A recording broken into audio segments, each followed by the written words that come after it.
je sais quand nous venons ici à l'église, nous avons tous peut-être le besoin d'être réconfortés. Mais ce matin, je ferai une annonce qui va attrister, qui va choquer beaucoup parmi vous. Après une réflexion mûrie, j'ai décidé aujourd'hui de ne m'asseoir pas avec vous à la table du Seigneur, et je vais vous expliquer pourquoi. Parce que la plupart d'entre vous, vous êtes habités par l'ambition, par l'orgueil. Vous faites tout le possible pour montrer une supériorité écrasante envers les autres. Et moi, de mon côté, je ne veux pas voir des gens pareils à la Sainte-Seine. Il y a aussi une partie parmi vous qui vous êtes impulsif. Vous parlez avant de réfléchir. Et parfois, vous vous manifestez comme des fanfarons. Et je n'aime pas votre tempérament instable. Vous me rappelez trop d'un certain Simon, surnommé Pétros, un personnage controversé qui était autour de Jésus. Un autre argument, c'est que je vois aussi quelques personnes ici, dans l'Église, qui se confrontent avec des diverses formes de violence. Dans leur soif de justice, ils ont développé un certain fanatisme et ne montrent aucune tolérance pour ceux qui sont fautifs. Leur premier ancêtre dans cette église chrétienne, je vous rappelle qu'il s'appelait Simon, dit le Zélote. Et peut-être il y a quelques-uns qui cachent peut-être un sourire angélique, mais derrière, ils portent toujours le poignard, prêts à l'utiliser contre des rivaux gênants, comme un certain Judas dit l'Iscariote ou le Sicariote. Apparemment, ce nom que vous trouvez dans la Bible vient d'une dague qu'on l'appelait au 1er siècle la Sika. Et il y avait des terroristes fanatiques parmi les Hébreux qui avaient cette dague, qui portaient cette dague cachée avec eux. Et dès qu'ils voyaient les épaules d'un soldat romain, il implantait la dague entre les épaules d'un soldat romain. Et après, il disparaissait dans la foule. C'était peut-être les fanatiques les plus durs et les fanatiques qui faisaient le plus peur. Eh bien, si je regarde bien autour de moi, je vois assis à la table des gens qui sont coléreux, qui sont prêts à s'énerver pour rien et à déclencher des ouragans irrationnels contre ceux qui ne sont pas d'accord avec eux. Ils méritent amplement le surnom qui a été donné à deux frères des disciples de Jésus qui s'appelaient les fils du tonnerre. Aujourd'hui, dans notre langage moderne, ça peut se traduire par les cinglés. Et je n'ai pas fini. On voit toujours assis sur les bancs de l'église en attendant que la Sainte-Seine soit distribuée des individus qui ne comprennent jamais rien. Tu parles, tu expliques, tu fais des efforts pour être le plus persuasif possible et au bout des heures et des heures, il te pose une question bête qui te décourage complètement. Un peu comme, vous savez, la question qui a été posée par un certain Philippe, le jour de la Sainte-Seine avec son maître, quand il a lancé cette question, « Seigneur, montre-nous le Père, et cela nous suffit. » Même Jésus a été, à ce moment-là, il s'est senti un peu nerveux quand il a entendu des paroles comme ça. Et laissez-moi continuer avec d'autres raisons pourquoi aujourd'hui j'ai décidé de ne prendre pas la Sainte-Seine. Comment est-il possible qu'à la table du Seigneur, il y a des personnes, des chrétiens, qui n'ont pas confiance, qui ne font pas confiance dans les paroles de leurs convives. Même si ils appellent, c'est les convives frères et sœurs. il met en doute souvent les bonnes intentions, il utilise le sarcasme pour déstabiliser la foi de l'autre. Il y avait un tel spécimen autour de Jésus, on l'appelle Thomas, qui ne donnait crédit qu'au témoignage des autres. Seulement ses vérités comptaient. Et je ne peux pas supporter aussi des têtus qui sont bourrés de préjugés, qui classifient les gens en fonction de leur origine ou de la couleur de peau ou de la situation matérielle. Comment Jésus, il a pu accepter à sa table un certain Nathanaël qui méprisait sans distinction les habitants d'une ville. Et pire que ça, Jésus l'a qualifié israélite, qu'il n'a pas de ruse. À mon avis, c'est intolérable de voir tous ces esclaves des préjugés qui raisonnent trop simplistes, assis avec moi à la table du Seigneur. Bon, je vais m'arrêter quand même. Je ne veux pas vous attrister trop. Et j'espère que je vous ai convaincu de faire comme moi, que nous ne participons pas aujourd'hui à la table du Seigneur. Qui veut manger avec tous ces naufragés qui sont maintenant assis, comme il y a 2000 ans, à la table du Seigneur? Est-ce qu'il y a quelqu'un qui veut me suivre dans ma décision? Non, je ne vois pas des mains. Bon, j'espère que vous avez compris bien. Peut-être je vous ai effrayé au début, mais j'ai joué un rôle imaginaire. Le rôle d'un disciple qui pouvait s'asseoir à la table du Seigneur il y a 2000 ans, qui pouvait regarder autour de lui, en voyant tous les convives qui étaient assis là-bas, et penser comme ça. Un rôle qu'on joue parfois aujourd'hui, et malheureusement pour de vrai. Parce que nous voulons aujourd'hui, nous prétendons aujourd'hui, que tous ceux qui participent à la Sainte Seine soient des gens parfaits, sans défaut, prêts à se faire pousser des ailes d'ange derrière. Mais on constate presque toujours que les autres, et si nous sommes très sincères avec nous-mêmes, même nous-mêmes, nous ne sommes pas dignes de s'asseoir à la table du Seigneur. Jamais. Et ce qui est surprenant dans l'histoire de la première Sainte Seine, comme aujourd'hui, dans tous les Saintes Seines que nous venons participer, c'est le fait que Jésus n'a aucun problème à partager sa nourriture avec ses amis qui sont toujours mal préparés. Est-ce que Jésus ne connaissait pas bien les disciples? Est-ce que Jésus ne nous connaît pas très bien? Je crois qu'il est plus lucide que nous. Et si vous voulez avoir une définition de ce que vous êtes, je crois que Jésus peut nous définir mieux que nous-mêmes. Mais je crois que dans cette histoire de la Sainte Seine, avec ces gens qui sont tolérés autour de la table du Seigneur, il y a une leçon qui est plus importante.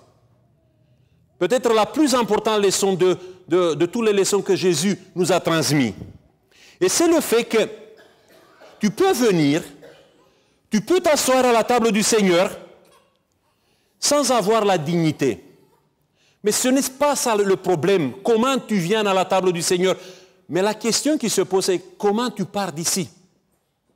Parce que si vous suivez un peu cette histoire de la Bible, vous voyez que chaque personne qui est rassemblée autour du Maître, elles sont venues comme chacun pensait, comme chacun voulait. Mais à la fin, il y a une chose qui s'est passée. Il y a une nouvelle graine qui a commencé à pousser et se développer dans le cœur de tous ces disciples. Et peu à peu, ils ont commencé à changer. Bon, nous avons la Sainte Seine tous les 3 mois, non? La prochaine Sainte Seine, ça sera après 90 jours, à peu près. Eh bien, je vais vous lire dans la Bible la description du même endroit, avec les mêmes acteurs, à peu près 40 jours plus tard. Voilà ce que la Bible dit dans les Actes chapitre 1, les versets 13 et 14. Qu'est-ce qui s'est passé avec tous ces convives de Jésus que je vous ai décrits et que nous nous retrouvons toujours dans ces descriptions. Les versets 13 et 14 des Actes chapitre 1.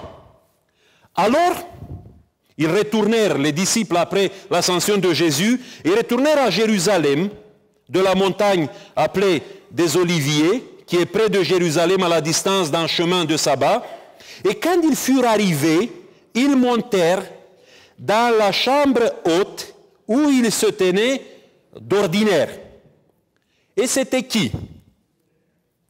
Tous ces personnages que je vous ai dit avant. Pierre, Jean, Jacques, André, Philippe, Thomas, Barthélemy, Matthieu, Jacques, fils de l'Alphée, Simon le Zélote et Jude, fils de Jacques. Tout d'un commun accord, préservé dans la prière avec les femmes et Marie, mère de Jésus, et avec les frères de Jésus. Et vous, si vous lisez bien les évangiles, il n'y avait pas seulement des fractures entre les disciples, mais il y avait des fractures entre la famille de Jésus et les disciples. À un certain moment, Jésus, il a préféré d'identifier sa famille parmi ses disciples que de s'associer avec sa propre famille. Vous savez très bien que les femmes n'étaient pas bien vues à cette époque-là. Marie-Madeleine vient en disant aux disciples « J'ai vu le Maître ressuscité » et personne ne l'a cru. On sait tous ces fractures qui existaient. Et maintenant, 40 jours plus tard, ces gens sont ensemble. Et cette description, c'est la description d'une unité sans faille entre tous ces gens-là. Parce que la graine que Jésus a semée lors de la Sainte Seine a commencé à pousser. C'est pour ça que je vous dis que peut-être nous sommes venus ici mal préparés. Que peut-être nous sommes venus avec le bagage de tous les préjugés, de toutes les pensées qui ne sont pas des pensées qu'on peut être fier. Mais la question qui se pose, comment je pars d'ici? Parce que pendant la Sainte Seine, Jésus, il a présenté une dernière leçon de vie. Vous savez, il a commencé son ministère avec une prédication. On l'appelle le sermon sur la montagne. Et dans ce sermon sur la montagne, le thème du sermon sur la montagne, c'était l'amour. L'amour parfait, l'amour radical. Et Jésus a détaillé comment tu peux vivre dans ta vie cet amour radical. Regardez comment ça se passe ici dans le chapitre 13 de l'évangile de Jean. Quelle est la leçon que Jésus fait? Dans le chapitre 13, il nous dit que, dans le verset 1er, il nous dit que Jésus, le soir de la Sainte Seine, il a mis le comble de son amour pour ses disciples. Donc, le thème de la soirée, le thème de la Sainte Seine, c'est toujours l'amour. Il finit avec ça. Mais cette fois, il a une autre méthode pédagogique. Si, dans le sermon sur la montagne, Jésus a tenu d'abord un discours, cette fois, Jésus il passe à la démonstration avant de parler de cet amour. Et la démonstration où il montre le comble de l'amour qu'il a pour ses disciples, c'est quoi?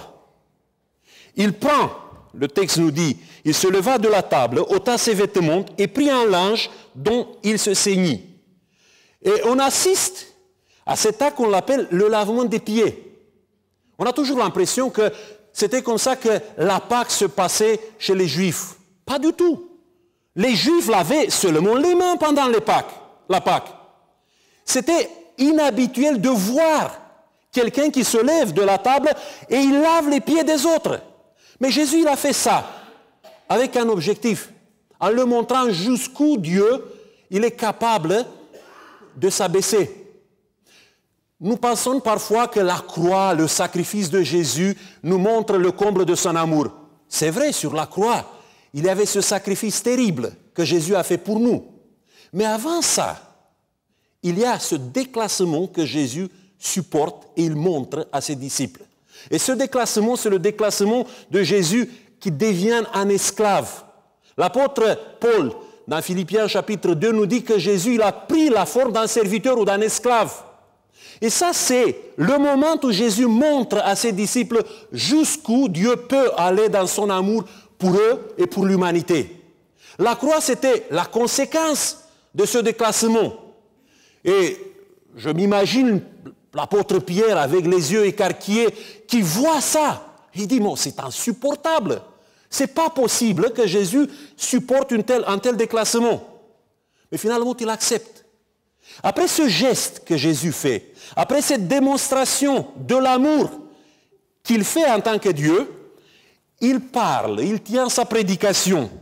Et dans les versets 34 et 35 du chapitre 13, il dit, voilà, je fais un appel à vous, j'ai un testament à vous laisser. C'est mon commandement que je vous laisse et que vous devez accomplir si vous voulez me suivre. Et quel est le commandement? Je vous donne un commandement nouveau. Aimez-vous les uns les autres comme je vous ai aimé. Vous aussi, aimez-vous les uns les autres. Il y a un changement que Jésus fait ici. Le terme de comparaison dans la Torah, pour cet amour que nous devons avoir pour les autres, c'était « aime ton prochain comme toi-même ». C'est l'amour pour moi. C'est l'amour de soi. Mais vous savez très bien qu'à cause du péché, l'amour de soi peut devenir un défaut, un gros défaut. Ça peut se passer que l'amour de soi prend parfois la forme des addictions suicidaires dans nos vies. On ne peut pas sortir de tous nos plaisirs, de toutes nos passions qui nous détruisent. Et parfois, cet amour de soi, c'est la manifestation d'un égocentrisme qui est répugnante. Nous ne savons pas comment on peut s'aimer nous-mêmes. Et c'est à cause de ça que parfois, dans notre amour pour les autres, nous sommes défaillantes. Parce que nous ne savons pas quel type d'amour on doit avoir pour nous. On reproduit cet amour qui est défaillant dans la relation avec les autres. C'est pour ça que Jésus change le terme de comparaison en disant « Aimez-vous les uns les autres, pas comme vous aimez vous-même, mais comme je vous ai aimé. Regardez à moi. » Mais quand nous voulons mettre en place ce type d'amour radical, manifesté dans la vie de Jésus, moi je suis totalement désemparé. Parce que l'amour de Jésus qu'il nous a montré, qui est radical, c'est l'amour pour les ennemis, c'est un amour pour les gens violents, c'est un amour pour les harceleurs, pour les hypocrites, pour les parias de notre société. Et la liste peut continuer. Et je ne vois pas en moi des ressources, des capacités, de la patience pour montrer un tel amour. Et c'est presque impossible. Et Jésus savait ça, savait cette difficulté. Et il vient de rappeler aux disciples, ce soir même, qu'il va envoyer quelqu'un qui va prendre sa place, qu'il appelle Paraclite ou Paraclétos, qui signifie le consolateur. C'est lui qui s'assoit à côté de toi, c'est lui qui te soutient. Quand tu es en train de tomber, c'est lui qui t'inspire. Et ce Paraclétos, on l'appelle le Saint-Esprit ou l'Esprit de la vérité, voilà comment Jésus dit et définit sa mission. Chapitre 16, les versets 13 à 15. Quand le consolateur sera venu, l'Esprit de vérité, il vous conduira dans toute la vérité, car il ne parlera pas de lui-même, mais il dira tout ce qu'il aura entendu et il vous annoncera les choses à venir. Il me glorifiera. Vous savez c'est quoi la gloire de Jésus? C'est cet abaissement. Le moment de la gloire pour Jésus, c'était le moment où il est devenu esclave, où il s'est déclassé lui-même. Et voilà, le Saint-Esprit fait la même chose. Il va transmettre, il va faire le transfert de la gloire de Jésus dans nos vies. Il me glorifiera parce qu'il prendra de ce qui est à moi et vous l'annoncera. Tout ce que le Père a est à moi. C'est pourquoi j'ai dit qu'il prenne de ce qui est à moi et qu'il vous annoncera. Qu'est-ce que Jésus veut transférer dans nos vies? La toute connaissance de l'univers, des secrets théologiques que les autres ne savent pas, que les autres ne peuvent pas comprendre. C'est ça que le Saint-Esprit veut nous transmettre. Si on prend ce que Jésus, dans le contexte de cette soirée, il y a un élément fondamental que Jésus voulait transférer chez ses disciples. C'était la possibilité d'accomplir ce commandement nouveau. C'est la possibilité que la démonstration qu'il a fait devant ses disciples peut se reproduire dans la vie de tous les autres qui vont le suivre. C'est pour ça que le Saint-Esprit nous a été donné. Et parfois nous oublions ça. Nous voulons avoir la puissance du Saint-Esprit. Nous voulons avoir les feux des artifices que le Saint-Esprit peut faire. Mais on n'a pas besoin de ça. La première chose que le Saint-Esprit fait, c'est ce type de transfert de l'amour. Et c'est pour ça que nous devons insister et demander que le Saint-Esprit nous est donné. Pour que nous pouvons vivre cet amour radical que nous apprenons chaque fois quand nous venons à la Sainte Seine. Cette leçon de l'amour de Jésus que nous vivons pratiquement à chaque repas du Seigneur, on doit l'apprendre un jour. On va passer peut-être à faire le même chemin que Jésus. On va être d'abord dans la démonstration, mais pas la démonstration de notre amour ou de notre humilité, mais la démonstration de l'amour et de l'abaissement de Jésus pour nous. Après, on va continuer par le pain et par le vin de prendre de nouveau cet engagement de vivre cet amour radical. Et j'espère qu'on va partir d'ici avec un cœur ouvert, prêt à mettre en place ça, grâce à la présence du Saint-Esprit dans notre vie. C'est ça la leçon fondamentale de la Sainte Seine. Et peut-être nous ne sommes pas venus bien préparés. Peut-être nous sommes exactement comme les disciples avant de s'asseoir à la table, avec des querelles, qui sera le plus grand parmi eux. Peut-être il y a certains qui sont venus avec des pensées de trahir ou de faire n'importe quoi dans leur vie. Mais ce qui est important, comment nous partons d'ici? Quelle sera la leçon? Quel sera l'engagement? Et quel type de cœur nous avons maintenant pour vivre ça dans nos vies? Que Dieu nous aide de vivre la Sainte Seine à chaque fois comme cette leçon fondamentale que Jésus nous a laissée. Amen.